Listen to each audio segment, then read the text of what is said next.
আগামী 24 ঘন্টার মধ্যে বিশাল বাহিনী নিয়ে পাকিস্তানে হামলা চালাবে ভারত। আর এই হামলা মোকাবেলা করতে সর্বোচ্চ শক্তি নিয়ে প্রস্তুত পাকিস্তান। পেহেলগামে ঘটে যাওয়া হামলাকে কেন্দ্র করে ভারত পাকিস্তানে বাজছে যুদ্ধের দামামা। এখনো দুই পক্ষ আক্রমণাত্মক পদক্ষেপ না নিলেও সীমান্তে শুরু হয়ে গেছে গুলি বিনিময়। তবে এবার শুধু সীমান্তে নয়, আগামী 24 ঘন্টার মধ্যে বড় ধরনের সামরিক অভিযান চালাবে ভারত। পাকিস্তানের হাতে থাকা বিশ্বাসযোগ্য গোয়েন্দা তথ্য মতে ভারত আগামী 24 থেকে 36 ঘন্টার মধ্যে পাকিস্তানে সামরিক অভিযান চালাতে পারে। সম্প্রতি সাংবাদিকদের মুখোমুখি হয়ে এ তথ্য জানিয়েছেন পাকিস্তানের তথ্যমন্ত্রী আতাউল্লাহ তারার। তিনি জানান, কাশ্মীরের পেহেলগামে সাম্প্রতিক প্রাণঘাতী হামলার পর ভারত পাকিস্তানের বিরুদ্ধে সামরিক পদক্ষেপ নিতে চাইছে। তবে তিনি জোর দিয়ে বলেন, এই হামলার পেছনে পাকিস্তানের হাত রয়েছে বলে ভারত যে অভিযোগ করেছে তা সম্পূর্ণ ভিত্তিহীন ও বানোয়াট। এরই মাঝে ভারতের প্রধানমন্ত্রী নরেন্দ্র মোদী, প্রতিরক্ষা মন্ত্রী রাজনাথ সিং, জাতীয় নিরাপত্তা উপদেষ্টা অজিত দোভাল এবং সেনাবাহিনীর 3 প্রধানের সঙ্গে বৈঠক করেন। ওই বৈঠকের পর ভারতের পক্ষ থেকে জানানো হয়, হামলার জবাব কিভাবে দেওয়া হবে তার লক্ষ্যবস্তু ও পদ্ধতি নির্ধারণে সশস্ত্র বাহিনীকে পূর্ণ স্বাধীনতা দেওয়া হয়েছে। এদিকে ভারতের হামলা ঠেকানোর জন্য প্রস্তুত পাকিস্তানও। দুই দেশের সরকারের মাঝে চলমান জবাব আর পাল্টা জবাব ইঙ্গিত দিচ্ছে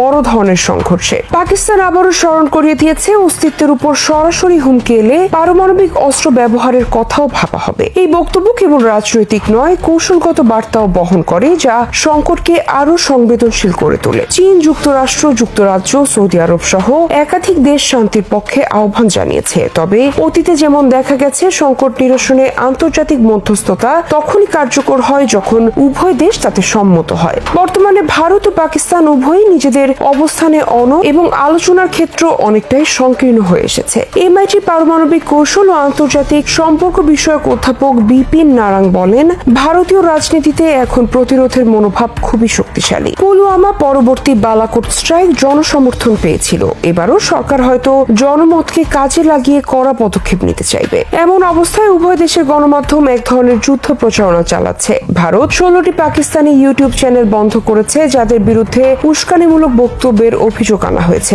পাকিস্তানের মিডিয়াও একইভাবে ভারত বিরোধী বক্তব্য প্রচারে সক্রিয়। মিডিয়া যখন এমন এক আত্মঘাতী চক্র তৈরি করেছে যেখান থেকে সরকারগুলো বের হতে পারছে না। ভারতীয় রাজনীতিক, লেখক ও আন্তর্জাতিক কূটনৈতিক বিশ্লেষক শশী থারুর মন্তব্য করেন, আমরা যে কোনো উস্কানিমূলক হামলার বিরুদ্ধে প্রতিক্রিয়া জানাবো, এটাই আমাদের নীতি। কিন্তু সেই প্রতিক্রিয়া কেমন হবে তা কেবল সামরিক নয়, কূটনৈতিকভাবে বিবেচিত হওয়া উচিত। বর্তমানে সবচেয়ে বড় আশঙ্কা হলো, ভারত যদি কোনো সামরিক পদক্ষেপ নিতে প্রলুব্ধ হয়। ভারতের কর্মকর্তারা মনে করছেন তাদের কঠোর কূটনৈতিক চাপ প্রয়োগের নীতি এখন কার্যকর হয়েছে এবং এটিকে আরো জোরদার করা প্রয়োজন। 24 এপ্রিল বিহারে দেওয়া ভাষণে মোদী বলেছিলেন, সন্ত্রাসী ও তাদের মদতদারদের পৃথিবীর শেষ প্রান্ত পর্যন্ত তাড়া করা হবে। এই বক্তব্যকে ভারতের সম্ভাব্য সামরিক পদক্ষেপের একটি শক্ত ইঙ্গিত হিসেবেই দেখা হচ্ছে। এরই মধ্যে নিয়ন্ত্রণ রেখা ও আন্তর্জাতিক সীমান্তের কাছাকাছি ভারী অস্ত্র মোতায়েনের খবর পাওয়া গেছে। মোদী হয়তো ভাবছেন তিনি ইসরায়েলের কৌশল অনুকরণ করে পাকিস্তানকে